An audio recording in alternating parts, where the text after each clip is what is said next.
அருட்பெருஞ்சோதி அருட்பெருஞ்சோதி தனிப்பெரும் கருணை அருட்பெருஞ்சோதி.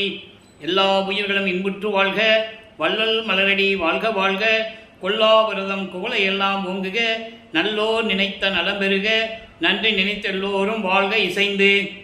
உலக மக்களே, அறிவார்ந்த அன்பர்களே, ஆண்மநேய ஒருமைப்பாடுடைய அன்பர்களே, அருட்பெருஞ்சோதி ஆண்டவருடைய திருவிளையாடல்களை பார்த்து கொண்டிருக்கிறோம். அருட்பெருஞ்சோதி ஆண்டவர் திருவிளையாடல் கலியுகத்தினுடைய கடைசி கட்டத்தில் 1823ஆம் ஆண்டு தொடங்கிய திருவிளையாடல் 30/1/1874 இரவு 12 மணி வரையிலும் அருட்பெருஞ்சோதி ஆண்டவருடைய திருவிளையாடல் தொடர்ந்து நடைபெற்று கொண்டிருந்தது. அருட்பெருஞ்சோதி திருவிளையாடல் எப்படியெல்லாம் நடந்தது என்பதை நமது பிள்ளை பெருமான்மார்கள் அருளிய திருவெட்பாவிலிருந்து ஒவ்வொரு திருமுறையிலிருந்தும் ஒவ்வொரு பதிகத்தில் இருந்த பாடல்களின் மூலமாக நாம் பார்த்து கொண்டிருக்கிறோம். இந்த பிரபஞ்சம் தோன்றிய காலத்திலிருந்தே அருட்பெருஞ்சோதி ஆண்டவர் எவ்வளவோ திருவிளையாடல்கள் செய்திருந்தாலும் கூட கலியுகத்தினுடைய கடைசி திருவிளையாடல் தான் மிகவும் முக்கியமானது, முக்கியத்துவம் வாய்ந்தது. காரணம், பிரபஞ்சத்தில் தோன்றிய 4 யுகங்களிலுமே கிரேத யுகம், திரேத யுகம், துவார யுகம், கலியுகம், இந்த 4 யுகங்களிலுமே தோன்றி இந்த 4 யுகங்களிலும் அந்தந்த யுகங்களிலே தோன்றிய சமயங்களும் மார்க்கங்களும் மதங்களும் இந்த யுகங்கள் முடிவடைந்த நிலையில் இதுவும் முடிவடைந்து விட்டது. சமயங்கள், மார்க்கங்கள், மதங்கள், அந்த யுகங்கள் முடிந்தவுடனே, யுகங்கள் அழிந்தவுடனே இந்த சமயங்களும் மதங்களும் மார்க்கங்களும் முடிவடைந்து விட்டது. அப்போது உலக மக்களுக்கென்று ஒரு மார்க்கம் வேண்டும். இப்போ நம்ம ஒளி யுகத்தில் இருந்து கொண்டிருக்கிறோம், சதுரயுகம் என்று கூறுவார் நமது பிள்ளை பெருமானவர்கள். அப்போ ஒளி யுகத்திலே உலக மக்களுக்கென்று ஒரு தனி மார்க்கம் வேண்டும். அந்த ஆன்மீக மார்க்கம் சமரசமாக இருக்க வேண்டும். உலக மக்கள் அனைவரும் அதை ஏற்றுக்கொண்டு ஒரே மார்க்கத்தில் இருந்து கொண்டு இறைவன் ஒருவனே என்ற நிலையில் இருந்து கொண்டு இறைவனை வணங்கி உலக மக்களெல்லாம் இன்புற்று வாழ வேண்டும் என்பதற்காகவே அருட்பெருஞ்சோதி ஆண்டவர் சுத்த சன்மார்க்கம் என்ற ஒரு மார்க்கத்தை உருவாக்கி அதை தன் மகன் கையில் கொடுத்து செயலாற்ற வேண்டும் என்பதற்காகவே தன் அருளால் ஒரு ஆண்மகனை பெற்றெடுத்து செல்வப்பிள்ளை என்று பெயரிட்டு வளர்த்து கொண்டிருக்கிறார். காலங்கள் நெருங்கிக் கொண்டிருக்கும் போது, காலங்கள் நெருங்கியது என்பதற்கு விளக்கம் என்னவென்றால், இந்த பிரம்மன், திருமால், ருத்திரன், மகேஸ்வரனுடைய ஆயுள்காலம் முடிந்தவுடனே, அவருடைய செயல்காலம் முடிந்தவுடனே இந்த 4 அவர்கள் பார்த்த 4 தொழிலையும் சேர்த்து சதாசிவம் 5 தொழில்களை செய்து கொண்டிருக்கிறார். அப்போ சதாசிவத்துடைய ஆயுள் காலம், அதாவது அந்த காலங்கள் முடிவடைகின்ற நேரம் 51 ஆண்டுகள் இருக்கும்போது தான் தனது மகனை இந்த பூலோகத்திற்கு ஒரு தாயின் வழியாக வருவிக்க செய்தார் என்பதை பார்த்து கொண்டிருக்கிறோம். 51 ஆண்டுகள் எப்படியெல்லாம் இறைவனுடைய திருவிளையாடல் நடைபெற்றது என்பதை ஒவ்வொரு திருமுறையிலிருந்தும் ஒவ்வொரு பாடல்களிலிருந்தும் விளக்கமாக பார்த்து கொண்டிருக்கிறோம். 1823ஆம் ஆண்டு தொடங்கிய திருவிளையாடல் 51 ஆண்டுகள் நடந்து கொண்டிருக்கையில் இந்த 51 ஆண்டுகளை 8 ஆண்டுகளாக பிரித்து தனது மகனுக்கு அருளை கொடுத்து கொண்டிருக்கிறார் அருட்பெருஞ்சோதி ஆண்டவர். அந்த உண்மை நிலைகளை திருவெட்பாவிலே இப்படியெல்லாம் பிள்ளை பெருமானவர்கள் நமக்கு அருளி இருக்கிறார்கள் என்பதை நாம் பார்த்து கொண்டிருக்கிறோம். பிள்ளை பெருமானவர்கள் வருவிக்கூட்ட இடம் சிதம்பரம் அருகிலே மருதூர் என்ற ஒரு கிராமத்திலே ராமையா பிள்ளை சின்னையம்மை அவருடைய அந்த இல்லற வாழ்க்கையிலே மகனாக, அந்த சைவ குலத்தில் ஒரு மகனாக வருவிக்க செய்தார் அருட்பெருஞ்சோதி ஆண்டவர். அதனுடைய விளக்கங்களை எல்லாம் நாம் பார்த்து விட்டோம். அப்போ நமது பிள்ளை பெருமானவர்கள் தாயின் கருவறையிலே பிண்ட வடிவத்திலே, பௌதிக வடிவத்திலே இருக்கும்போது அந்த கருவறையிலே, அந்த தாயின் கருவறையிலே தன் மகனுடன் எப்படியெல்லாம் கொஞ்சி விளையாண்டார் என்பதையும், எப்படியெல்லாம் அந்த திருவிளையாடல் நடந்தது என்பதையும் நாம் ஏற்கனவே பார்த்து விட்டோம். அதன் பிறகு சிதம்பரத்திலே 5 மாத குழந்தையாக இருக்கும்போது நமது பிள்ளை பெருமானவர்கள் குழந்தை 5 மாதமாக இருக்கும்போது அங்கே எப்படி தன் மகனுக்கு சிவரகசியத்தை காட்டினார் என்பதையும் நாம் ஏற்கனவே பாடல்களில் இருந்த விளக்கத்தை எல்லாம் பார்த்து விட்டோம். தில்லை தளத்திடையே திரைதூக்க தரிசித்த போது வேய்வகை மேல் காட்டாதே எந்தனக்கே வெளியாய் காட்டிய மெய்வுறவா மெய்ப்பொருளை என்று கூறுவார். தன் மகனுக்கு மட்டும், அவர் தெய்வ குழந்தை என்பது வேறு யாருக்கும் தெரியாது.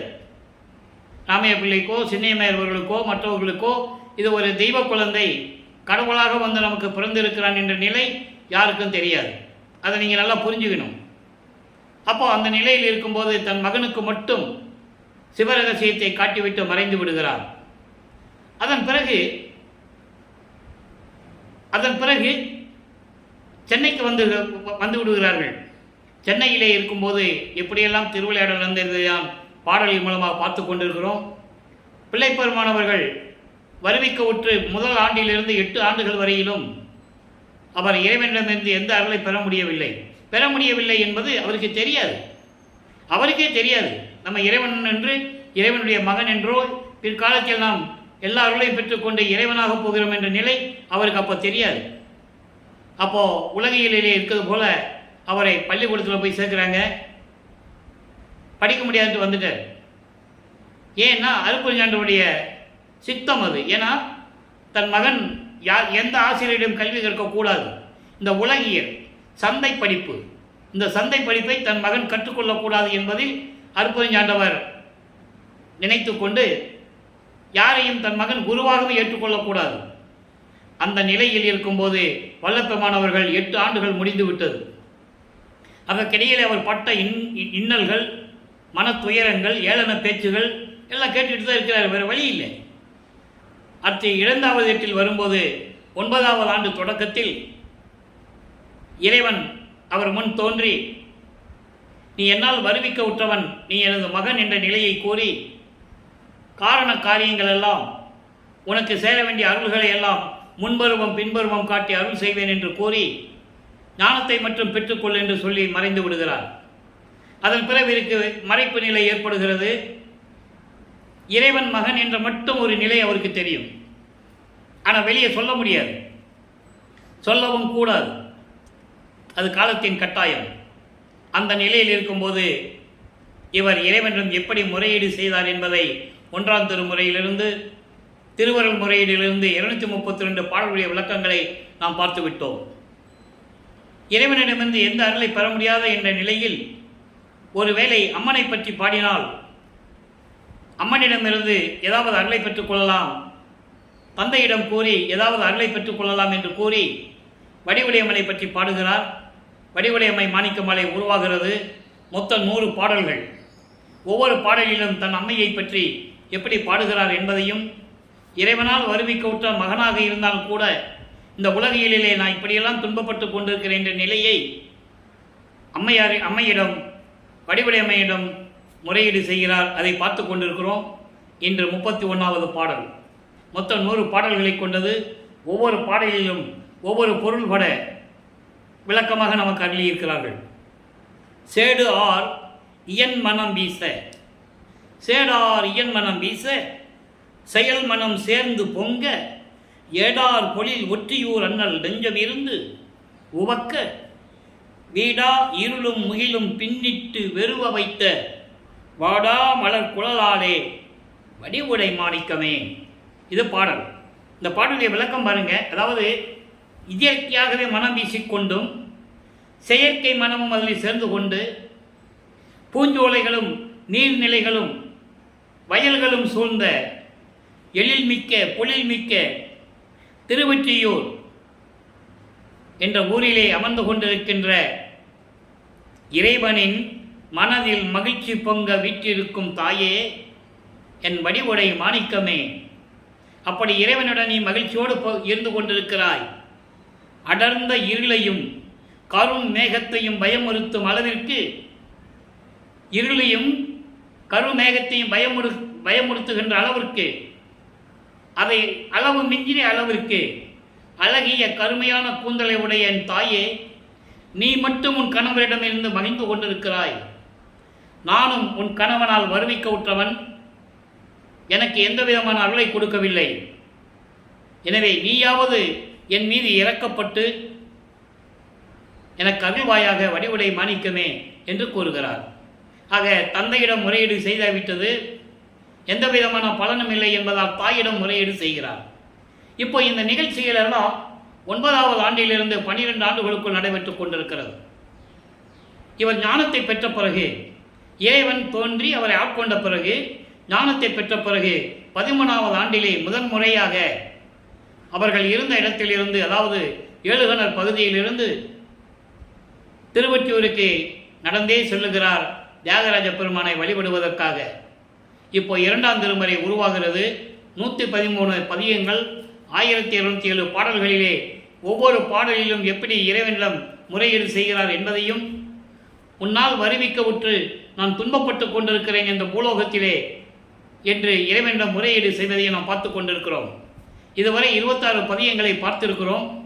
அந்த 26 பதியங்களுடைய சுருக்கம், இவர் பரப்பிட்டு போக வேண்டியது, காலையில் எந்திரிச்சு வீட்டில் எந்திரிச்சு போயிடுவார். யார் எந்திரிக்க முன்னாலும் எந்திரிச்சு போயிடுவார். அங்கே போய் திருவொற்றியூரிலே தியாகராஜ பெருமானுடைய கோயிலில் நின்றுக்கிட்டு இறைவனை பற்றி முறையீடு செய்கிறது, பாடுறது, இப்படியே இருந்துகிட்டு இருக்கிறார். அப்போது அந்த 26 பதியங்களுடைய சுருக்கம் என்னவென்றால், இதுவரைக்கும் பார்த்தது இவர் தியாகராஜன் பற்றி பாட வேண்டியது எந்த விதமான பதிலும் இல்லை என்பதால், ஒருவேளை திருமுல்லை வாயிலுக்கு சென்றால் அருளை பெற்றுவிடலாமோ என்று நினைத்து திருமுல்லை வாயிலுக்கு போகிறார். அங்கே போயும் அங்கே இருக்கின்ற சிவபெருமானுக்கு பேர் மாசிலாமணி மாசிலாமணி அப்படின்னு உருகி உருகி பாடுவார். இப்போ நல்லா புரிஞ்சுக்கணும், வல்லப்பமானவர்களுக்கு இறைவனால் வருவிக்க உற்ற மகன் என்று தெரியும், எதற்காக வருவிக்க உற்றார் என்ற நிலை அவருக்கு தெரியாது. சுத்த சன்மார்க்கம் இருக்கிறது தெரியாது. அருப்பெருஞ்சோதி ஆண்டவர் இருப்பது அவருக்கு தெரியாது. இப்போ சைவ சமயத்தின் தலைவனாகிய சிவபெருமான் தான் இறைவன் என்று இறைவனை வழிபட்டு கொண்டிருக்கிறார். நமச்சிவாயம் என்றும் சிவாய நன்மை என்றும் ஓ சிவாயா சிவசிவாய் என்றும் வழிபட்டு கொண்டிருக்கிறார். நல்லா கவனிக்கணும். இப்போ அவர் சமயங்களையும் மார்க்கங்களையும் மதங்களையும் சார்ந்து கொண்டு அதில் கூறப்பட்ட சங்கற்ப விகற்பங்களை மேற்கொண்டு, சங்கற்ப விகற்பங்கள் என்பது அடையாளங்கள், குறியீடுகள். சைவ சமயத்தின் குறியீடு திருநீர் பூசுவது, உத்திராட்சமலை போட்டுகிறது, நமச்சிவாயா சிவாய நமனு இந்த பெயர்களை சொல்லி வழிபடுவது, வேள்வி வலித்து வழிபடுவது அது கிரியை, உருவங்களை பார்த்து வழிபடுவது சரியை, யோக நிலையிலிருந்து வழிபடுவது யோக நிலை. இப்படி 12 நிலைகள் இருக்கின்றன சமயங்களிலும் மதங்களிலும் மார்க்கங்களிலும் சார்ந்த நிலைகள்.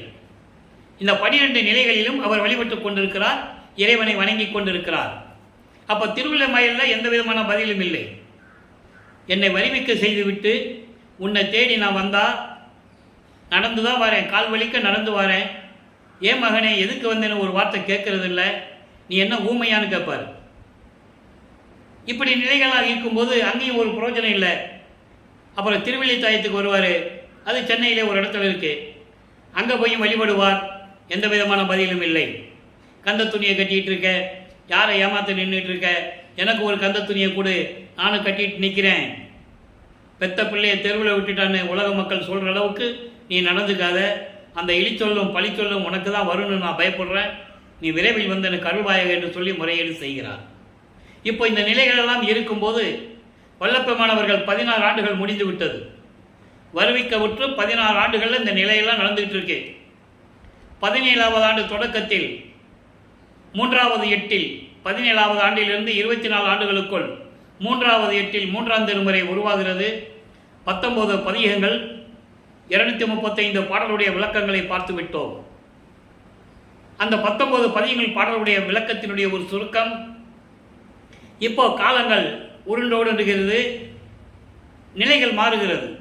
இப்போ தியாகராஜ பெருமான் காட்சி கொடுக்கிறார், இதுவரைக்கும் இல்லை, இப்போ காட்சி கொடுக்கிறார்.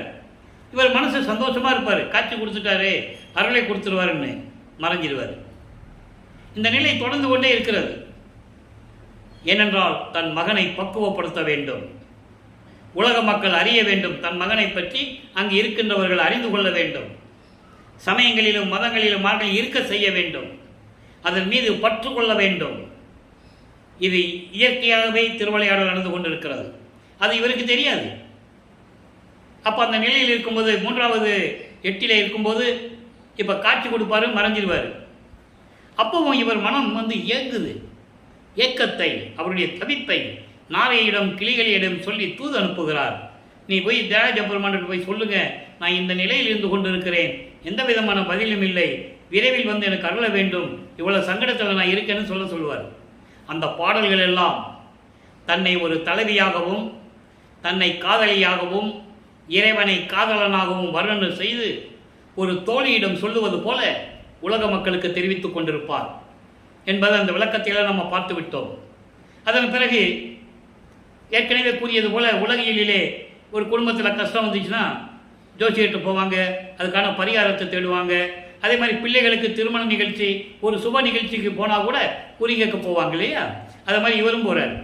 ஒரு குறைச்சி பெண்ணிடம் குறி கேட்க போவார். அந்த சோழியை உருண்டால் தானே குறி சொல்கிறதுக்கு எந்த விதமான பதிலும் இருக்காது. அதேமாதிரி ஜோதிட நாடல் என்ற பதியத்திலே ஒரு ஜோசியம் பார்க்குறவர் ஜாதகம் பார்க்குறவர்கிட்ட போய், இப்படிப்பட்ட இறைவன், நான் அவனை காதலிக்கிறேன், என்னை இன்னும் அணைத்து கொள்ளவில்லை, ஆட்கொண்டதோ சரி, அதுக்கு பிறகு எந்த விதமான பலனும் தரவில்லை, நல்லா ஜோசியம் பார்த்து சொல்லு, என்னை ஆட்கொள்வாரா மாட்டாரான்னு எனக்கு தெரியல, என்னாகுமோ ஏதாகுமோ நான் பயத்தில் இருந்துகிட்டு இருக்கேன்ல போய் அந்த நிலையெல்லாம் நமக்கு தெரிவித்திருக்கிறார் நமது பிள்ளை பெருமானவர்கள். அதன் பிறகு 19வது பதியத்திலே காதல் மாட்சி என்ற பதியத்திலே 10 பாடல்களிலே இவரை பார்த்து சிவபெருமான் தியாகராஜ பெருமான் எப்படி தெருவழியாக ஓடுகிறார் என்பதையும், இவரும் பின்னாலே போய் அவர் ஓட்டத்தை பிடிக்க முடியலன்னு சொல்கிறதையெல்லாம் நம்ம பார்த்து விட்டோம். அப்போது அங்கே இருக்கிறவங்க சிவபெருமான் ரோட்டில் ஓடுறது இவருக்கு மட்டும்தான் தெரியும், அவர் தெருவில் ஓடுறது இவருக்கு மட்டும்தானே தெரியும். அப்போ அங்கே இருக்கிறவங்க அவரிடம் எப்படியெல்லாம் கேள்வி கேட்டார்கள், எப்படியெல்லாம் கிண்டல் செய்தார்கள் என்பதையும் பாடல்களிலே கூறியதை நாம் பார்த்து விட்டோம். அதற்கு இவர் எப்படி பதிலெல்லாம் சொன்னார் என்பதையும் பார்த்து விட்டோம். அவருங்க கேட்க, என்னப்பா ராமலிங்கம், என்ன தெருவழி ஓடிக்கிட்டு இருக்கே, தினமும் நாங்கள் பார்த்துக்கிட்டு இருக்கோம், தெருவழி ஓடிக்கிட்டு இருக்கே, என்ன விஷயம்னு கேட்க, சிவபெருமான் என்னை பார்த்துட்டு திரும்பி பார்க்காம ஓடுறாரு, ஏன் ஓடுறாருன்னு கேட்டுட்டு நானும் ஓடுறேன், அவர் ஓட்டத்தை பிடிக்க முடியல அப்படின்னு சொல்லுவார். ஓட்டத்தை பிடிக்க ஒண்ணாதேன்னு சொல்லுவார் பாடலில். அப்படிப்பட்ட அந்த பாடலுடைய பொருள்களெல்லாம் நம்ம ஏற்கனவே பார்த்து விட்டோம். மனம் அவ்வளவு நெகிழ்ச்சியாக இருக்கும், மனம் உருகும். எப்படிப்பட்ட இறைவனுடைய மகன், அவரை அருளை பெற முடியாமல் எப்படியெல்லாம் தவிக்கிறார் என்பதை பாடல்களிலே நாம் விளக்கமாக பார்த்து விட்டோம். அதன் பிறகு இவர் பதில் சொல்லுவார் அவங்களுக்கு. இல்லை, சிவபெருமான் ஓடுறாரு, நான் பிடிக்க ஓடுன்னு சொல்லும்போது அவங்க சொல்லுவாங்கள்ல, ஏன்பா ராமலிங்கம், எந்த காலத்தில் இருக்க, இந்த கலியுகத்தில் சிவபெருமான ரோட்டில் ஓடுற நீ பார்த்தியாகும்.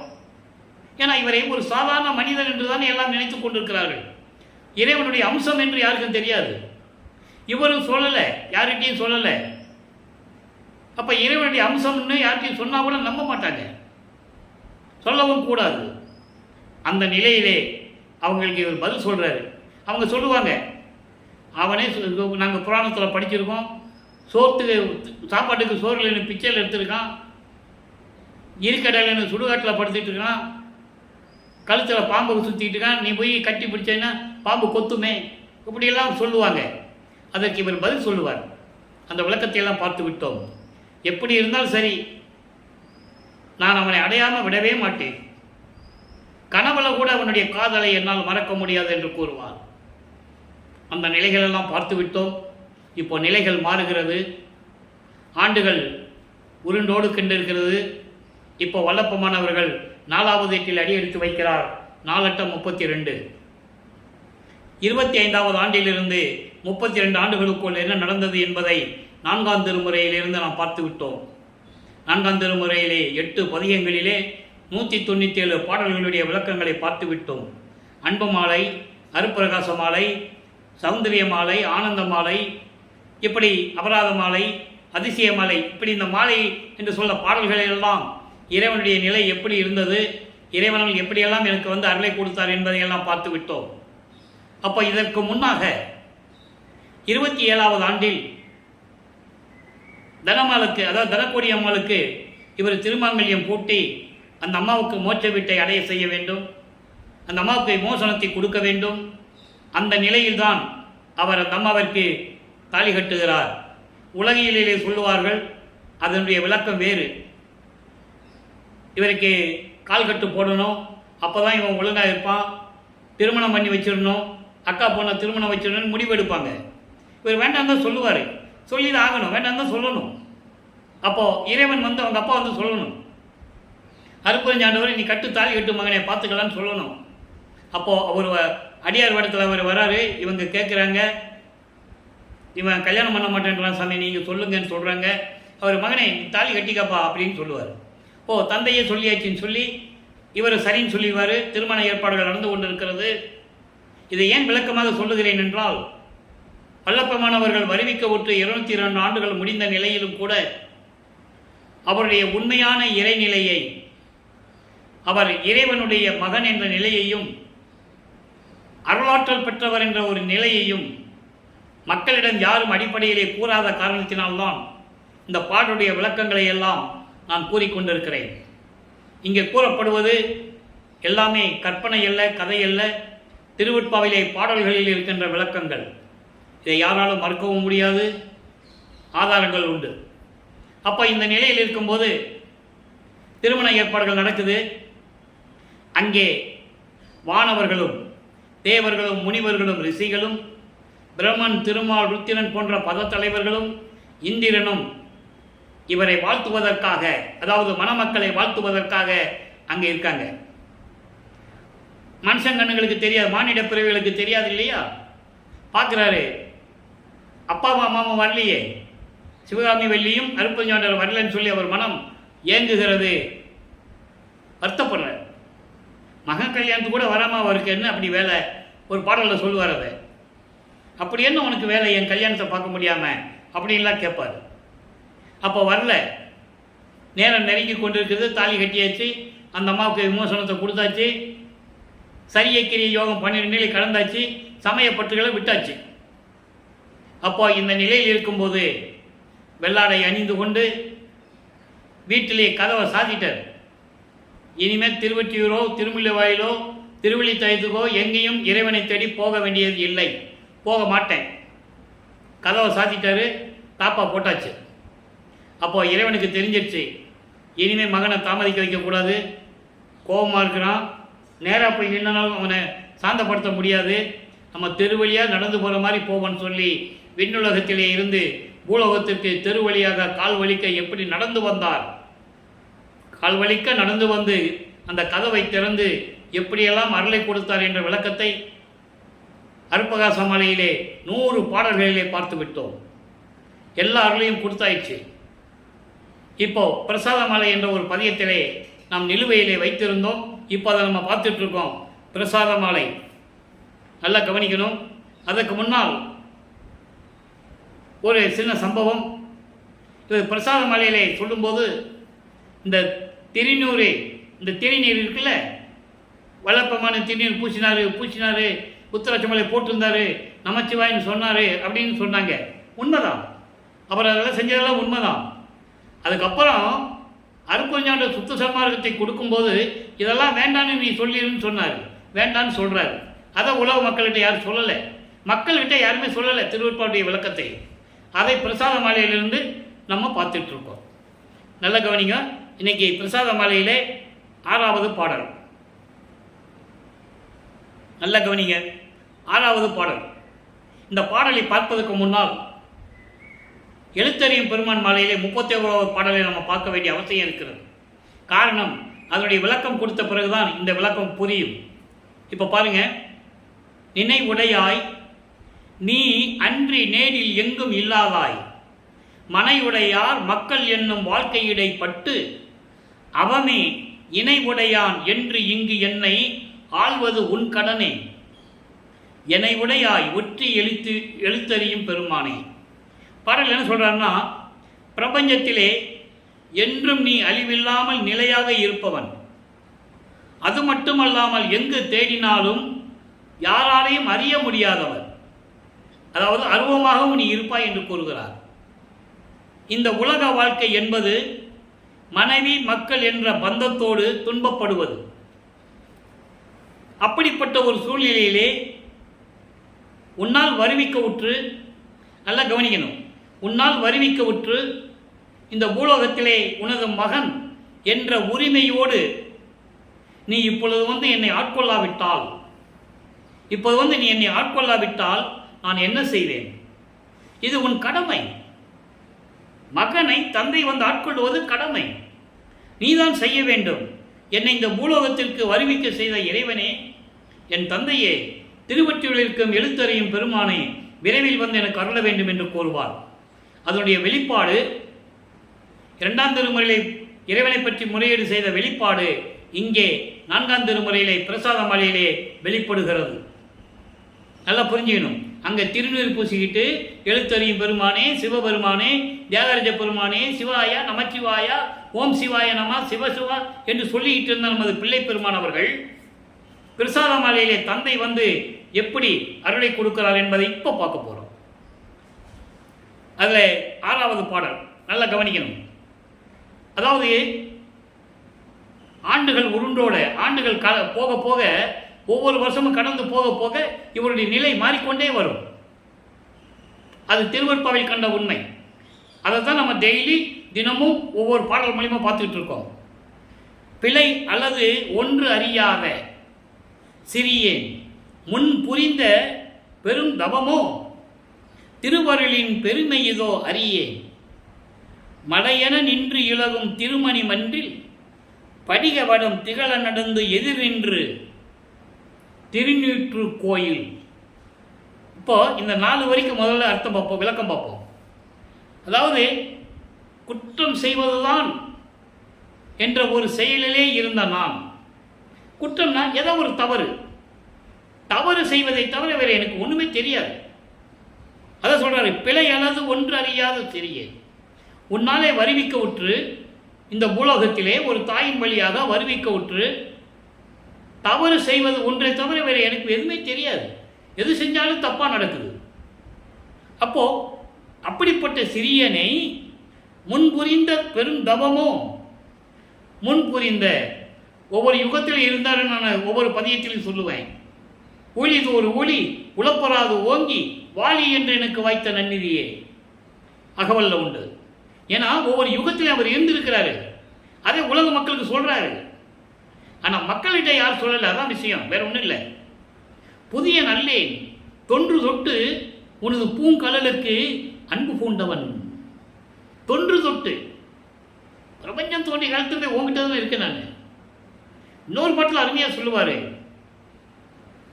புதியன் என்னை போக்குதோரோ நீர், புதியன் என்று என்னை போக்குதோரோ நீர். என்னை புதுசாக வந்தவன் வேத்தாள் நினைச்சிட்டு என்னை தள்ளி விட பார்க்குறியா, விலைக்கு விட பார்க்குறியா? அப்படியெல்லாம் கிடையாது. பூர்வித்தினும் பிரபஞ்சம் தோண்டிய காலத்திலிருந்தே உன் திருவடிகளுக்கு அடிமை பூண்டவன் தானே நான். அந்த பலம் கணக்கினை இப்போ பார்ப்பதில் என்னன்னு கேட்பார். அதெல்லாம் சொல்லவா நானே, அதெல்லாம் ஏன் இப்போ கணக்கு பார்த்துக்கிட்டு இருக்கேன், விரைவில் வந்த கருள வேண்டும்னு சொல்லுவார். அதை தான் இங்கே சொல்கிறாரு, முன் புரிந்த பெரும் தவமோ திருவருளின் பெருமை ஏதோ அறியேன், எனக்கு ஒன்றும் தெரியல. அப்படி இருக்கும்போது மலையென நின்று இழகும் திருமேனி மிடற்றில் படிக வடம் திகழ நடந்து எதிர் நின்று. இப்போ சிவபெருமானதை உருவமாக சொல்லுவார். நல்லா புரிஞ்சுக்கணும். நீங்க இன்னும் சுத்தசமாக இருக்க வாங்கலை, இன்னும் அருப்பஞ்சாண்டவர்கிட்ட போகலை அவர். அப்போ மலை கருமேகம் இருக்குல்ல, கருமேகம் இருந்தால் மழை பொழியுகின்ற அந்த கருமேகம் போன்று கழுத்திலே கருமை நிறம் கொண்ட கழுத்து உடைய இறைவனை என்று கூறுகிறார். அந்த கழுத்தோடு நடந்து வந்த இறைவன் அது எப்படி உருவாச்சுன்றது நம்ம தினம் ஒவ்வொரு நாளும் நம்ம விளக்கத்தை சொல்லியிருக்கேன். பால்கடலை கடையும் போது அமுதம் வேண்டுவதற்காக பால்கடலை கடையுகிறார்கள், ஒரு பாம்பை மத்த வச்சு. அந்த பாம்பு அரக்கன், அமுதம் வரும்போது அதில் அந்த பாம்பு விஷத்தை கக்கிது. அப்போ எல்லாம் திகைச்சு கொண்டிருக்கும் போது சிவபெருமானை எடுத்து சாப்பிட்டு கழுத்தில் நிறுத்திக்கிறார். அதை இங்கே சொல்றாரு, கருமேகம் போன்று மழை பொழிகின்ற கருமேகம் போன்று கழுத்திலே நிறுத்தி கொண்ட அப்படிப்பட்ட இறைவனே என் எதிர் நின்று திருநீற்று கோயில் விரித்தருளி. திருநீற்று கோயில் என்பது திருநீர் பையை, சுருக்கு பையின்னு சொல்லுவாங்கல்ல, அந்த காலத்தில் பாட்டிகள்லாம் வச்சிருப்பாங்க சுருக்கு பை. அப்படி அந்த சுருக்கு பையை திறந்து அருள்மணப்பூ விளக்கம் ஒன்று கொடுத்தாய். இந்த அருள்மணப்பூ விளக்கம் என்பது நேற்று பார்த்தோம், தத்துவங்களை கொடுத்தது சொன்னார். அந்த தத்துவங்களின் விளக்கத்தை சொல்லுகிறார். அதை விளக்கத்தை விளக்கக்கூடிய அந்த அருள் கொடை அருள்மணப்பூ என்று சொல்லுகிறார். அருள்மணப்பூ விளக்கம் ஒன்று கொடுத்தாய். குழல அசைய சடை அசைய குளவும் பொன்னம்பலத்தை கூத்து இயற்றி என்னை முன்னால் ஆட்கொண்ட சிவக்கொழுந்தையே. ஏற்கனவே ஆட்கொண்டவர் அவர். இப்போதான் உலக ரகசியங்களை, உண்மைகளை, வெளிப்பாடுகளை ஒவ்வொரு பாடலையும் சொல்றார். என்ன சொல்ல வேண்டிய காலத்தின் கட்டாயம். இப்போ வளப்பமானவர்கள் வருவிக்கு விட்டு 32 ஆண்டுகளுக்குள் இருக்கிறார். அப்போ சொல்கிறார் அவரே, என்னை ஆட்கொண்ட இறைவனே அந்த திருநீர் பையை எடுத்து எல்லாருக்கும் விபூதி கொடுத்தாச்சு, திருநீர் கொடுத்தாச்சு, எனக்கு மட்டும் அருள் மணப்பூ கொடுத்தார். அருள் மணப்பூ என்பது தத்துவங்களுடைய விளக்கம். நம்ம நேற்று பார்த்தோம். ஆன்ம தத்துவம் 24, விஷ்ணு தத்துவம், வித்யா தத்துவம் 7, சிவ தத்துவம், ஈஸ்வர தத்துவம் என்று சொல்லுவார்கள் 5. இந்த 36 தத்துவங்களையும், இந்த 36 தத்துவங்களுடைய உட்கருவிகள் இருக்கின்றன. ஐம்பூதலுக்கு ஒன்னொன்றுக்கு 5 உட்கருவிகள் இருக்கு. 5 25. அதே மாதிரி ஐம்பொறிகள், புலன்கள் எல்லாமே 5 இருக்கு. வாக்குகள் 10, நாடிகள், இப்படி நிறைய இருக்கு, வாயுக்கள் இருக்கு. இப்போ எல்லாம் சேர்த்து 60 வரும். அப்போ 60 + ஒரு 36 96. அதை தான் அகவல்ல சொல்லுவார், 96 அன்புலன்னு சொல்லுவார். இந்த 96 தத்துவங்களையும் அந்த தத்துவங்களுடைய விளக்கங்களையும் எனக்கு கொடுத்தாய். கொடுத்துட்டு இப்படியெல்லாம் இருக்கின்ற இறைவனை, என்னை முன்னால் ஆட்கொண்ட இறைவனை என்று கூறி இந்த பாடலையும் கருளியிருக்கிறார்கள்.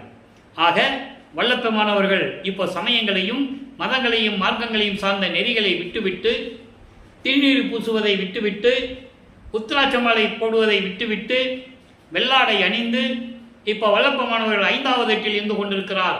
33வது ஆண்டிலிருந்து 40 ஆண்டுகளுக்குள் என்ன நடந்தது என்பதை திருவருட்பாவிலே பாடல்கள் மூலமாக பார்த்து விட்டோம்.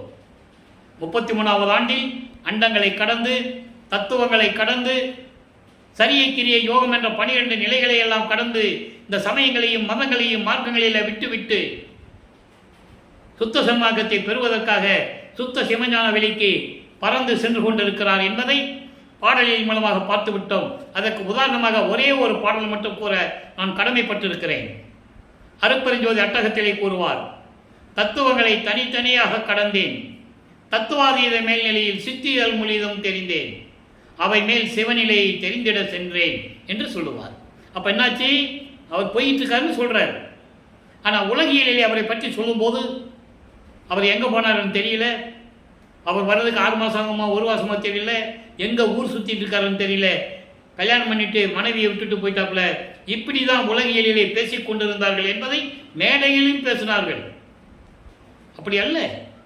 அவர் இறைவன், இறைவன் எல்லா அருளையும் கொடுத்து விட்டார். சுத்த சன்மார்க்கத்தை வாங்குறதுக்கு போறாரு. அதுக்கு தானே வருவிக்க விட்டார். ஆன்ற சன்மார்க்கம் அணிவர என்னைத்தான் ஈன்று அமுதளித்த இனிய நற்றாயே. அதுக்கு தானே உலகத்துக்கு வந்தார்னு சொல்லணும் மக்கள்கிட்ட. அகத்தை கருத்து புறத்தை வெளுத்திருந்த உலக அனைவரையும் சகத்தை திருத்தி சன்மார்க்கத்தை அடைவித்திட அவரும் இகத்தை பரத்தை பெற்று இந்த பூலோகத்தில் எல்லா இன்பங்களையும் பெற்றுக்கொண்டு மகிழ்ந்திடுவதற்கென்றே என்னை உகத்தே இறைவன் வருவிக்க உற்றேன். இந்த கலியுகத்தில் நான் இறைவன் வருவிக்க உற்றேன், அருளை பெற்றேனே என்று கூறுவார். அப்போ எதற்காக வல்லப்பமான வருவிக்க உற்றார் என்பதை சொல்ல வேண்டும். சோறு மட்டும் போட சொன்னதற்காக வரல அவர். நான் பல பதிவுகளில் இதை பதிவு செய்திருக்கிறேன். வெளிநாடுகளிலும் சரி, வெளி மாநிலங்களிலும் சரி பேசும்போது நான் இந்த கருத்தை பதிவு செய்திருக்கிறேன். சோறு போட சொன்னார், உண்மை. ஜீவகாணி ஒழுக்கம் வேணுமே உலக மையத்துக்கு, அதனால் சொன்னார். மற்ற விஷயங்களாக சொன்னாரே, அது சொல்லணும்ல. அவர் யாருன்னு சொல்லணும்ல. முதல்ல அந்த நிலையில் இருக்கும்போது இப்போ சுத்த சன்மார்க்கத்தை அங்கே வாங்க போகிறாரு. அங்கே ஏற்கனவே நான் சொன்னேன், அங்கே சத்தியஞான சபை இருக்குது. அங்கே தேவர்கள்லாம் வெளியே காத்துக்கிட்டு இருக்காங்க விழாவை பார்ப்பதற்கு. அருட்பெருஞ்சாண்டவர் தன் மகனுக்கு மணிமுடி சூட்டி விழாக்கோலம் பூண்டுள்ளது. அங்கே தேவர்கள்லாம் காத்து கொண்டிருக்கிறார்கள். இவர் போகும்போது மகனை வரவேற்கிறார். தேவர்கள்லாம் சொல்கிறாங்க, இவர் கேட்குறாரு, ஏன் வெளியே நிற்கிறீங்கன்னு கேட்குறாரு. நீங்கள் தான் போகணும் சாமி, நாங்கள் வெளியே நிற்கிறோம், உங்களுக்கு தான் தகுதி இருக்குன்று சைகை காட்ட, ஜாடை காட்ட என்றெல்லாம் சொல்லுவார். பாடல் உண்டு. அப்படி போய் சிங்காசனத்தை அமர்கிறார். தந்தை மகனிடம் கூறுகிறார், மகனே, இந்த ஆடைகளை எல்லாம் கலைந்துவிட்டு புனித நீராடி புத்தாடை அணிந்து அணிகலன் அணிந்து வா, உனக்கு மணிமுடல் சூட்ட வேண்டும், 2 நாளிகைக்குள் சூட்ட வேண்டும் என்று கூற இவரும் அதே தந்தையின் கட்டளையின்படி வந்து அமர்கின்றார். மணிமுடி சூட்டி சுத்த சன்மார்க்கத்தை கொடுக்கும்போது அருட்பெருஞ்சாண்டவர் சொல்லுகிறார், மகனே, சுத்த சன்மார்க்கம் உனக்காகவே உருவாக்கப்பட்டது, இனிமேல் இது உன் மார்க்கம். அதனால தான் அவர் சொல்லுவார், என் மார்க்கம் என்று சொல்லுவார் பிள்ளை பெருமானவர்கள். தந்தை சொல்லுகிறார், இனிமேல் இது உன் மார்க்கம் என்று சொல்லி அங்கே சாகா கல்வியை கற்றுத் தருகிறார். சாகா கல்வியை எப்படி கற்றுக் கொடுத்தார் என்பதை நாம் ஏற்கனவே விளக்கங்களாக பார்த்து விட்டோம். தேவர்கள் எல்லாம் பார்த்து அப்படியே கோபமாக இருக்கிறார்கள். அதை மெய்யருவியத்திலே சொல்லுவார், நாகாதிபனும் நாராயணனும் நான்முகனும் நறுமுறுமெனவே, தெல்லமதம் அளித்தாய் நானும் உண்டு துண்ணவே, சாகா கலையை பயிற்று தந்த தயவை சாற்றதுக்கரிது அப்படின்லாம் சொல்லுவார். அப்படி நறுமுறுன்னு பல்ல கட்டிட்டு கோபத்தை வெளியே காட்ட முடியாம அப்படி பார்த்துக்கிட்டு இருக்காங்க. இந்த நிலைகளெல்லாம் பார்த்து விட்டோம். இப்போ எல்லா அருளையும் பெற்றுக்கொண்டு அவர் உலகத்துக்கு திரும்புகிறார். வரும்போது கருங்குழியிலே உறைவிடமாக கொண்டுள்ளார். இப்போது வல்லற்பமான் அவர்கள் 6வது வீட்டில் இருந்து கொண்டிருக்கிறார். 41வது ஆண்டிலிருந்து அறிவிக்கப்பட்டு 41வது ஆண்டிலிருந்து 48 ஆண்டுகளுக்குள் என்ன நடந்தது என்பதை நாம் ஏற்கனவே பார்த்து கொண்டிருக்கிறோம். இப்போ தர்மசாலையை உருவாக்கணும், ஜீவகாருண்ய ஒழுக்கத்தை இந்த பிரபஞ்சத்துக்கு பிரகடனப்படுத்தணும் என்ற நிலையை ஏற்கனவே தந்தையும் மகனும் உரையாற்றியபடி பார்வதி மக்களிடமிருந்து வல்லற்பமான் அவர்கள் அந்த இடத்தை பெற்றுக்கொண்டு கேட்குறாரு, அவங்க கொடுத்துடுறாங்க. 23/5/1867 ஆண்டு ஒரே நாளிலே தர்மசாலையை நிறுவி அன்றே அணை அடுப்பை மூட்டி பசியோடு வருகின்றவர்களுக்கு பசியை பெற்றுக் கொண்டிருக்கிறார். ஏன் தர்மசாலையை நிறுவினார் என்பதற்கு ஜீவகாருண்ய ஒழுக்கம்தான் முழுமையான காரணம் என்பதை நான் பதிவு செய்ய கடமைப்பட்டிருக்கிறேன். பசியினுடைய கொடுமை என்ன, பிணியினுடைய கொடுமை என்ன? தாகம் என்பது எளிது, ஒரு மனிதனுடைய தாகத்தை தீர்ப்பது மிகவும் எளிது. கொலை என்றால் என்ன? ஒரு உயிர்களை கொலை செய்வது எவ்வளவு, அந்த உயிர் கொலை செய்யும் போது எவ்வளவு துன்பப்படுகிறது என்ற நிலையையும் பயத்தையும், சமயங்களிலும் மதங்களிலும் மார்களில் இருக்கிற சிறு தெய்வங்களை வழிபடாமல் இருந்தால் அது ஏதாவது நம்மளை தொந்தரவு செய்யுமோ என்ற பயத்தை போக்க வேண்டும். அப்போதான் சுத்த சமாஜத்தில் நிம்மதியாக இருக்க முடியும். இந்த நிலைகளெல்லாம் ஒன்றாக சேர்த்து ஜீவகாருண்ய ஒழுக்கம் என்ற நிலையை நமக்கு உருவாக்கி கொடுத்திருக்கிறார்கள். 7 பிரிவுகளாக அது இருக்கிறது. நாம் பின்னாலே அந்த 7 பதிவுகளையும் நாம் பின்னாலே போடுவோம். அதை பற்றி விளக்கமாக அன்று நீங்கள் தெரிந்து கொள்ளலாம். அப்போ தர்மசாலையிலே இருக்கும்போது 1869 ஆண்டு இது ஒரு திருவிளையாடல். தினமும் சொல்லிதான் ஆக வேண்டும். ஒவ்வொரு இது முக்கியமான திருவிளையாடல். ஆறுமுக நாவலார் ராமலிங்க பிள்ளை என்ற ஒரு நபர் கல்வி கற்காமல், புலவர் பட்டம் பெறாமல் வடலூரிலே இருந்து கொண்டு சமயங்களையும் மதங்களையும் மார்க்கங்களையும் ஜாதிகளையும் சாடிக்கொண்டு திருவருப்பா என்ற பாடல்களை எழுதிக்கொண்டு அதற்கு திருமுறைகள் என்று பெயரிட்டுக் கொண்டிருக்கிறார். இது எங்களை அவமானப்படுத்துவதாகும் என்று சொல்லி முத்துசாமி ஐயர் என்ற ஒரு வழக்கறிஞரிடம் போய் சொல்லி மஞ்சக்குப்பம் கடலூரிலே மஞ்சக்கும் நீதிமன்றத்திலே வழக்கு தொடர்ந்து விட்டார்கள். ஏனென்றால் அந்த காலகட்டங்களில் சாதிகளும் சமயங்களும் மதங்களும் மார்க்கங்களும் தலைவிரித்து ஆடிக்கொண்டிருந்தன. தீண்டாமை இப்படி நிறைய விஷயங்கள் இருந்தது.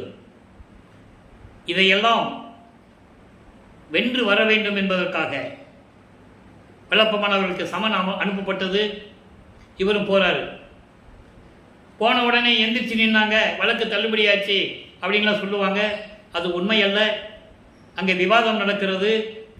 இவர் போன உடனே எல்லாரும் இவர் பார்க்குறாங்க. ஆள் வரலன்னு அவங்களுக்கு தெரியுது இல்லை. இப்போ சந்தோஷமாக தானே இருப்பாங்க. நம்ம பக்கம் தீர்ப்பாயிருன்னு சொல்லி சந்தோஷமாக இருக்கிறாங்க. அங்கே நீதிமன்றத்திலே அந்த ஊழியர் 3 தடவை பேரை வச்சு கூப்பிடுவாங்க. கோர்ட்டுக்கு போனால் தெரியும், நீங்கள் 3 தடவை பிரதிவாத கூப்பிடுவாங்க. அப்போது ராமலிங்க பிள்ளை கூப்பிடும்போது எழுந்தருளுகிறார். அங்கேயே எழுந்தருளுகிறார். யாருக்கும் தெரியாது. அது அவரை ஒரு மனிதனாகவே மதிக்கவில்லையே, எப்படி உங்களுக்கு இறைவன் தெரியும். அப்போ அந்த நிலையில் இருக்கும்போது அங்கே நீதிபதிக்கு காட்சி கொடுக்கிறார். நீதிபதி எந்திரிச்சு நிற்கிறார். அவர் எந்திரிக்கணும்னு எல்லாம் எந்திரிச்சு நிற்கிறாங்க. அதன் பிறகு நீதிபதி உட்கார்றாரு. விவாதம் தொடர்கிறது. எப்படி நீங்கள் கல்வி கற்காமல் பாடல்களை எழுதி கொண்டு திருமுறைகள் என்று பெயரிட்டு கொண்டிருக்கிறார்கள் என்பதுதான் வழக்கு. இது உங்களுக்கு தெரியுமான்னு கேட்குறாரு. தெரியும் என்று சொல்லுகிறார். அப்புறம் எப்படி பாட்டு எழுதுனீங்கன்னு கேட்குறாரு. இறைவனுடைய திருவிளையாடல்கள் எழுதினேன். இறைவன் சொன்னான், எழுதினேன். நான் உரைக்கும் வார்த்தையெல்லாம் நாயகன் தன் வார்த்தை, எனக்கென்று எதுவும் இல்லை என்று சொல்லி அவர் பிரிட்டிஷ்காரர் நீதிபதி. அவர் புரிஞ்சுக்கிறார். டிரான்ஸ்லேட்டர் இருப்பாங்கள்ல. இப்படி பாடலை எழுதக்கூடியவர் இறைவன் அருள் இல்லாமல் எழுத முடியாது என்று அவர் தீர்மானிக்கிறார். அப்போ திருவெட்பாவை மறுப்பாய் என்று அறிவிக்க முடியாது என்று தீர்ப்பளிக்கிறார். வழக்கு தள்ளுபடியாகவில்லை, தீர்ப்பளிக்கிறார்.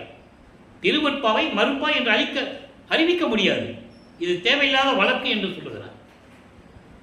ஏனென்றால் திட்டமிட்டபடி சமயங்களையும் மதங்களையும் மார்க்கங்களையும் ஜாதிகளையும் சார்ந்தவர்கள் அந்த காலத்தில் மிராசுதாரர்கள், ஜமீன்தார்கள், சங்கராச்சாரியர்கள், ஆதீனம் மடாதிபதிகள் எல்லாம் இருக்காங்கல்ல.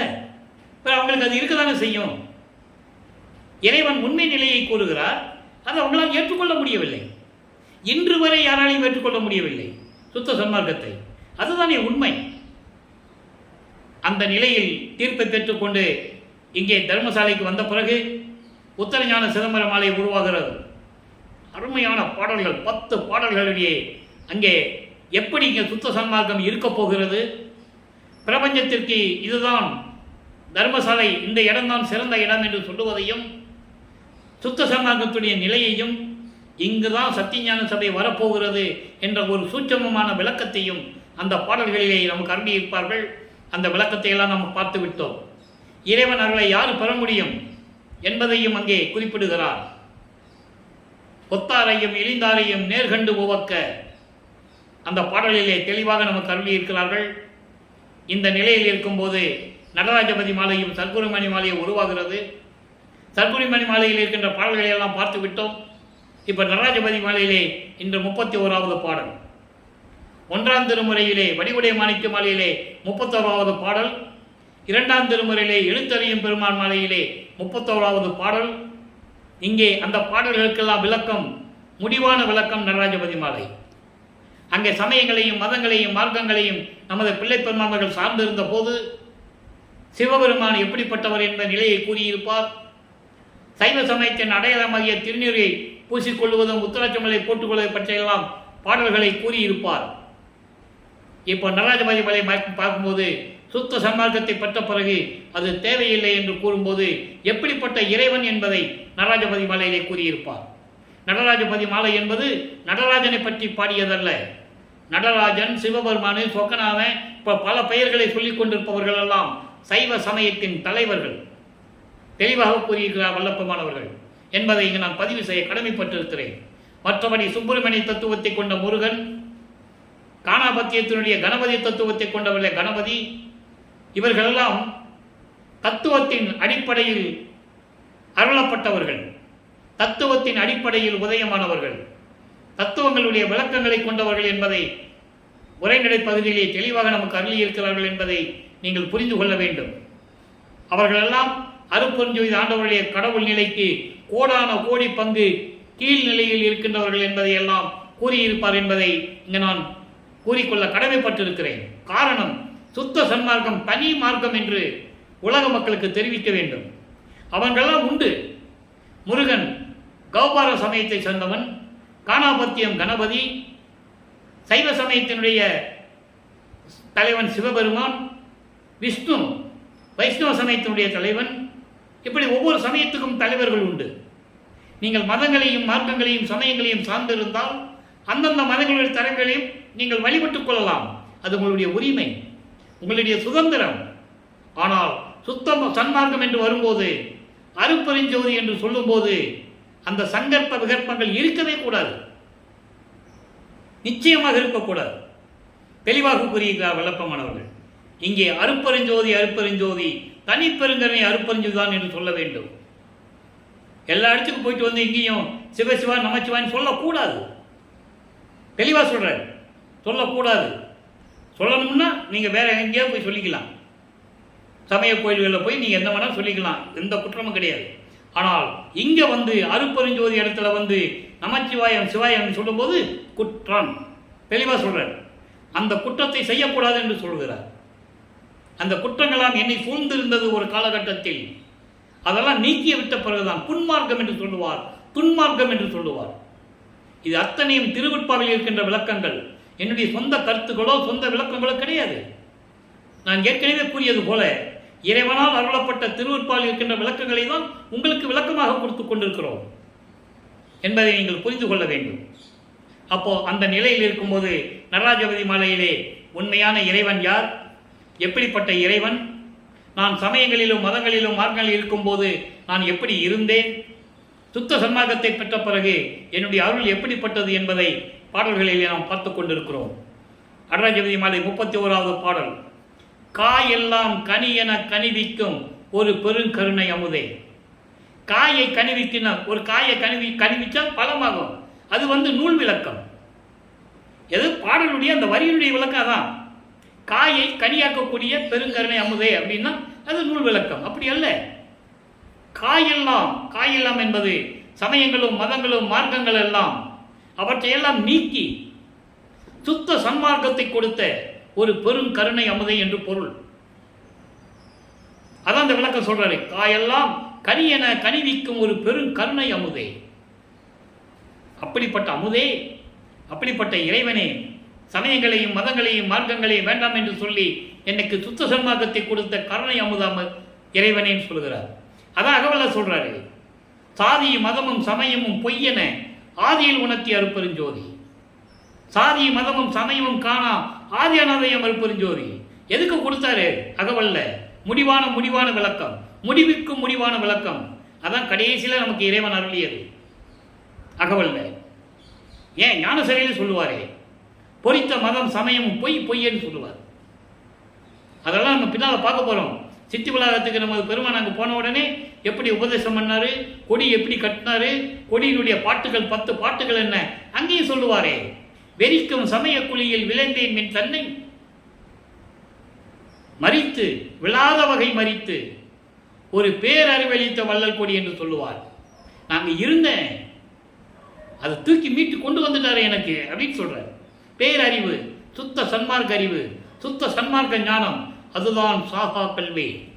மீதியெல்லாம் சண்டை படிப்பு, உலகியல் படிப்பு. சாகா கல்வி என்பது சுத்த சன்மார்க்கத்தின் ஞானம். சுத்த சன்மார்க்கத்தின் ஞானம் என்ன? அதற்கு ஒரு விளக்கம், ஒரு பதிவே போட வேண்டியிருக்கிறது. பின்னால் போடுவோம். இப்போ சுத்த சன்மார்க்கத்தின் ஞானம் மட்டும் நீங்கள் தெரிஞ்சுக்கிட்டா போதும். சாகா கல்வியை பற்றி தனியாக ஒரு பதிவு போட வேண்டியிருக்கிறது. அப்போது அந்த மாதிரி இருக்கும்போது எனக்கு கண்கண்ட தெய்வமே, களி கண்ட அற்புத காட்சியே. களி என்பது கலியுகம், கலியுகத்தினுடைய கடைசி கட்டம். 1823ஆம் ஆண்டு வருவிக்க செய்தார் இல்லையா? 1874 ஆண்டு வரைக்கும் 51 ஆண்டுகள் திருவிளையாடல் நடக்குது. அப்போ கலியுகம் எப்போ முடியுது? 1900 முடியுது. அப்போ கலிகண்டன்னு சொல்றாரு. கலிகண்ட என்பது கலியுகத்தினுடைய இறுதி கட்டத்தில் நான் கண்ட அற்புத காட்சி யாரு? அருப்பெருஞ்சோதி ஆண்டவர். கனகமலையே, கனகமலை என்பது பொற்றவையில் இருக்கின்ற இறைவனே, தாயெல்லாம் அணைய என் தந்தையே. ஒரு தாய்க்கு எவ்வளவு அன்பு உள்ள இருக்குமோ அது போன்று இருக்கின்ற என் தந்தையே என்று கூறுகிறார். அதை சொல்லுவாரு, நீயே என் தந்தை அருளுடையாய் என்னை நேர்ந்து பெற்ற தாயே என்று சொல்லுவார். அதை தான் இங்கே சொல்றாரு. அப்படிப்பட்ட இறைவனே, ஒரு தனித்தலைவனே, சுத்த சன்மார்க்கத்தின் தலைவனே. சுத்த சன்மார்க்கம் என்பது தனி மார்க்கம், அதனுடைய தலைவன் தனி தலைவன். அருப்பெருஞ்சோதியே, நின் பெருமையை சாற்றிட, நினைத்திட, மதித்திட, அறிந்திட சாறுகின்றதோறும். இதெல்லாம் நினைக்கும் போது ஐயோ வாயெல்லாம் தித்திக்குமே, மனமெல்லாம் தித்திக்கும், மதியெல்லாம் தித்திக்கும். மதிவு என்பது அறிவு. என் மன்னிய மெய் அறிவெல்லாம் தித்திக்கும் எனில், எல்லாமே இனிக்கிறது என்றால் அதில் வரும் இன்பத்தை நான் என் புகழ்வேன், அந்த பேரின்பத்தை நான் எப்படி சொல்வேன் என்று கூறுகிறார். ஆக அருப்பெருஞ்சோதி ஆண்டவர் தன்னை எப்படியெல்லாம் ஆட்கொண்டார், இறைவன் யார் என்ற நிலையையும், சுத்த சன்மார்க்கத்தின் தலைவன் என்பதையும், தனி இறைவன் என்பதையும் எப்படியெல்லாம் சொல்லிட்டாரு. அடுத்து தூயெல்லாம் பெற்ற நிலை மேல் அருள் சுகம் எல்லாம் தோன்றிட விளங்கும் சுடரே. துரிய நிலைக்கு மேலாம் பெற்றிருக்கின்ற துரிய வெளி நடு நின்ற பெரிய பொருளே. துரிய வெளிக்கு மேல் நடுநிலை நின்ற பெரிய பொருளே. பெரிய பொருள் என்பது அருப்பெருஞ்சோதியே, அருள் ஜோதி நடராஜபதியே. சொல்லிட்டாரா? நடராஜனுக்கும் சிதம்பரத்தில் இருக்கின்ற நடராஜனுக்கும் அருப்பெருஞ்சோதிக்கும் வித்தியாசத்தை இங்க சொல்றார். அருப்பெருஞ்சோதி நடராஜபதியே. எல்லாம் சொல்லுவாங்க, எல்லாம் ஒண்ணுதான் சொல்லுவாங்க. அப்படியெல்லாம் சொல்லக்கூடாது. அப்படி சொல்லணும்னா நீங்க நடராஜ கோயிலில் போய் மகாமந்திரம் சொல்ல முடியுமா? முடியாது. வெளியே தள்ளிடுவான். இங்கெல்லாம் சொல்லக்கூடாதுன்றான். இறைவன் ஒன்று என்றால் அருப்பதிஞ்சோதி சொல்லணும். ஏன் சொல்லலை? சொல்லக்கூடாதுப்பாங்க. அதே மாதிரி எந்த தீட்சிதனும் வடலூருக்கு வர்றதில்லை. விரோதியை பார்ப்பாங்க. நல்லா புரிஞ்சுக்கணும் நீங்கள். அந்த நிலையில் இருக்கும்போது நடராஜனும் நடராஜபதியும் எப்படி ஒன்றாகும்? நடராஜன் வலது காலை ஊனி இடது காலால் நடனம் ஆடுக வேண்டும். அருப்பஞ்சாண்டர் தன் மகனுக்கு இடது காலை ஊன்றி வலது காலால் நடனமாடி காட்டியவர். அதிலேயே வித்தியாசம் தெரியும் உங்களுக்கு. அதுதான் ஆடுகின்ற சேவடிக்கே ஆளானேன் மலாத யாக்கை பெற்றேன் என்று கூறுவார். ஆடுகின்ற சேவடி இடது காலை ஊன்றி வலது காலால் நடனமாடி காட்டியவர் தன் மகனுக்கு. அவர்தான் அருப்பெருஞ்சோதி. அவர்தான் நடராஜபதி. நடராஜனால் ஆட முடியாது. வலது கால ஊனி இடது காலால் ஆட முடியாது. இல்லை, இடது கால ஊனி வலது காலால் நடராஜன் ஆட முடியாது. எங்கே நீங்கள் பார்த்துருக்க முடியாது. வலது காலை ஊனி இருப்பார், இடது காலை தூக்கி இருப்பார், அவ்வளோதான். ஆக ஏன் சொல்கிறோம்னா, இந்த விளக்கம் திருவருட்பாவிலே உண்டு. ஆடுகின்ற சேவடி என்று குறிப்பிடுவது திருவருட்பாவிலே உண்டு. ஏன்னா நடராஜனுக்கும் நடராஜபதிக்கும் வித்தியாசம் தெரியணும். குழப்பிக்கிட்டு இருக்கக்கூடாது. மக்களை குழப்பிக்கிட்டு இருக்காங்க பேசுகிறவங்க. சரி, எல்லாருமே அதெல்லாம் ஒன்றும் இல்லை. இன்னைக்கு சிதம்பரத்துக்கு போயிட்டே வாங்க, பெருமையாக சொல்லுவாங்க. ஆனால் சிதம்பரத்தில் இருக்கவங்க இங்கே வரமாட்டாங்க. அது தெரியுமா உங்களுக்கு? சிதம்பரத்தில் இருக்கிற தீட்சிதரை வர சொல்லுங்க பார்ப்போம் வடலூருக்கு. பிறகு எப்படி அருப்பஞ்சாண்டவரும் நடராஜனும் ஒன்றாக முடியும்? சிந்தனை செய்ய வேண்டும். இது சுத்த சன்மார்க்கம், அது சமய மார்க்கம். சமய மார்க்கத்தில் இருக்கவங்க நீங்கள் என்ன வேணாலும் பண்ணிக்கலாம். திருநூறு பூசிக்கலாம், நாமம் போட்டுக்கலாம், பட்டை போட்டுக்கலாம், சந்தனம் போட்டுக்கலாம், குங்குமம் வச்சுக்கலாம், என்ன வேணாலும் பண்ணிக்கலாம். சுத்த சன்மார்க்கத்தில் இருக்கக்கூடாது. இப்போ அப்படியெல்லாம் சொல்லிட்டு இப்போ தனித்திரானங்களில் ஒரு பாட்டு சொல்கிற பாருங்க. இதை ஏன் ஒரு பாடல் மூலியமாக சொல்லுகிறேன் என்றால் மக்களுக்கு தெரிய வேண்டும். தனித்திரானங்களில் 159வது பாடல். வாதி பேசிய மனிதர்கள், வல்லப்பமான் சொல்றார், வாதி பேசிய மனிதர்கள் ஒரு வார்த்தை கேள்விங்கள் வந்து நும் போது போவது முன்னரே அருட்பொதுவிலே நடம் போற்றுவீர். தீது பேசினீர் என்றிடாது உமை திருவுளம் கொள்ளும் காண்பினோ. தூது பேசிலேன் நன்மை சொல்லுகின்றேன் சுற்றம் என்பது பற்றியே. இது பாடலை விளக்கம் பாருங்க. அதாவது உண்மைக்கு புறம்பாக விதண்டாவாதம் பேசிக்கொண்டு உலகத்திலே தெரிந்து கொண்டிருக்கின்ற மனிதர்களே, நான் சொல்லுவதை ஒரு நிமிடம் கேளுங்கள். நான் சொல்லுவதை ஒரு நிமிடம் கேளுங்கள். ஆண்டுகள் வீணாக வந்து போகிறது. வீணாக ஆண்டுகளை கழித்துக் கொண்டிருக்கிறீர்கள். ஆனால் அப்படி இல்லாமல் நீங்கள் சத்தியஞான சபையிலே நடனமாடிக்கொண்டிருக்கின்ற இறைவனை போற்றுங்கள், அருப்பெருஞ்சோதியை போற்றுங்கள். அப்படி நீங்கள் அருப்பெருஞ்சோதியை வணங்கினால், சுத்த சன்மார்க்கத்தில் இருந்து கொண்டு அருப்பெருஞ்சோதி தனிப்பெருங்கனை அருப்பெருஞ்சோதி என்ற மகாமந்திரத்தை உச்சரித்து நீங்கள் போற்றினால், வணங்கினால், இறைவன் பரவாயில்லை, இவர்கள் தீமை செய்திருந்தாலும் கூட, ஒரு காலத்தில் சமயங்களிலும் மதங்களிலும் மார்க்கங்களிலும் ஜாதிகளிலும் பற்று கொண்டு இருந்திருந்தாலும் கூட அதை மன்னித்து உங்களை ஏற்றுக்கொள்ளுவார் என்று சொல்லுகிறார். அப்படின்னா என்ன அர்த்தம்? உலக மக்களே, எல்லாவற்றையும் பற்றற அறுத்துவிட்டு, பற்றற முழுவதுமாக நீக்கிவிட்டு சுத்த சன்மார்க்கத்திற்கு வந்து விட்டால் நீங்கள் இதுக்கு முன்னால் செய்த குற்றங்களை எல்லாம் இறைவன் மன்னித்து ஏற்றுக்கொள்ளுவார் என்று சொல்லுகிறார். அதான் சொல்றாரு, தீதி பேசினீர் என்றிடாது உமை திருவுள்ளம் கொள்ளும் காண்பினோ. நல்லா தெரிஞ்சுக்காங்க உலக மக்களே, நீங்க இதுக்கு முன்னால் எப்படி இருந்தாலும் பரவாயில்லை, இப்ப வந்துருங்க. சுத்த சன்மார்க்கத்தை வந்து இங்க இறைவனை வேண்டினால் நீங்கள் உங்களை குற்றங்களையெல்லாம் அவர் மன்னித்து விடுவார். மன்னித்து விட்டு உங்களை ஆட்கொள்ளுவார்.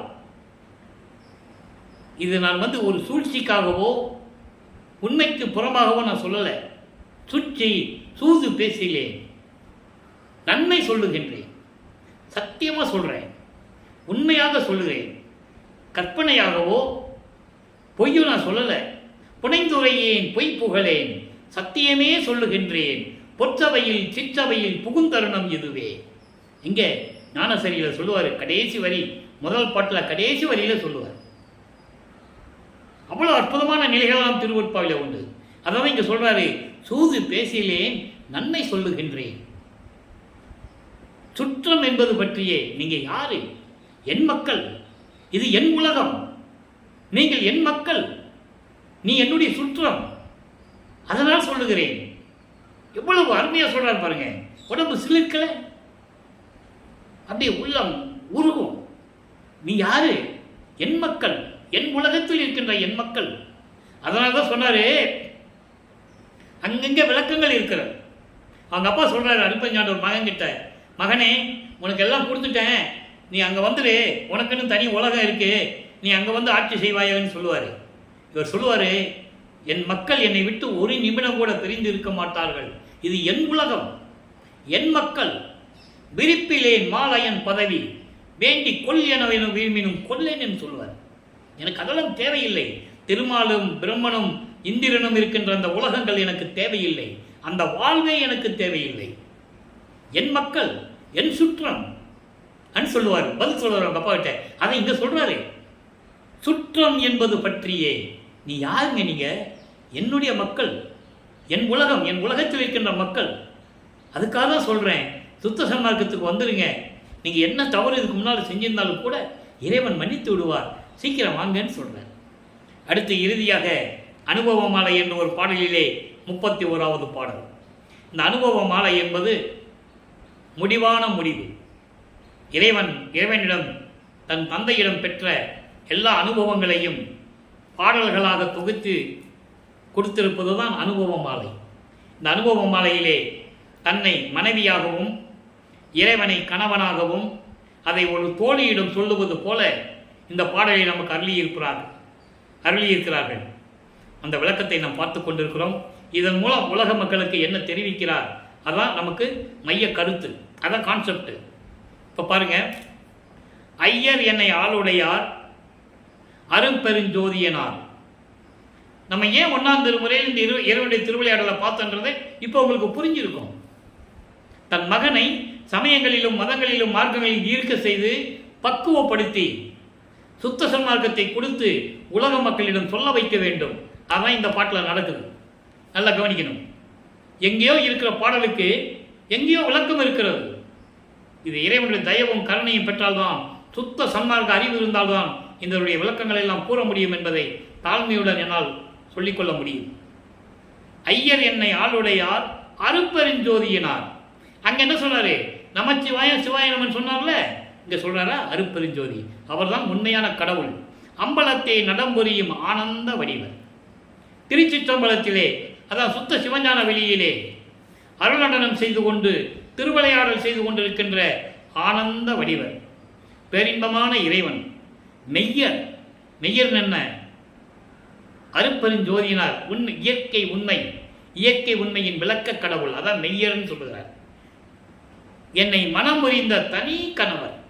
நான் சொன்னேன்ல, தன்னை மனைவியாகவும் இறைவனை கணவனாக சொல்லுவார்.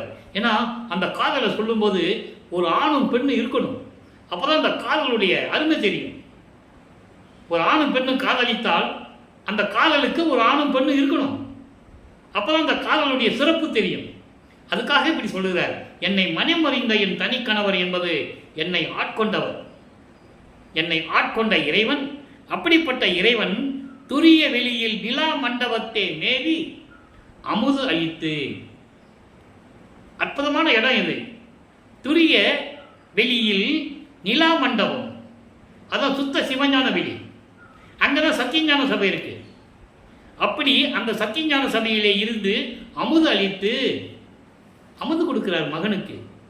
அருள் அமுது அளித்து என் கையகத்தே ஒரு பசும் பொற்கணமும் புனைந்தார். அந்த பொற்கணம் என்பது காப்பு, பொன் காப்பு. அதுக்கு என்ன சொல்லுவாங்கன்னா, அந்த காலத்தில் நாட்டாமை வயசாயிடுச்சு இல்லை நாட்டாமை இறந்துட்டாருன்னா அடுத்த வாரிசுக்கு அந்த காப்பை ஒரு விழா மாதிரி எடுத்து கையில் கட்டிடுவாங்க. அப்போ அந்த ஊருக்கு நாட்டாமை வருதான். அதேமாரி ஒரு மன்னன் வயதாகி விட்டாலோ இல்லை இறந்து விட்டாலோ இளவரசனுக்கு பட்டம் சூட்டுவார்கள்.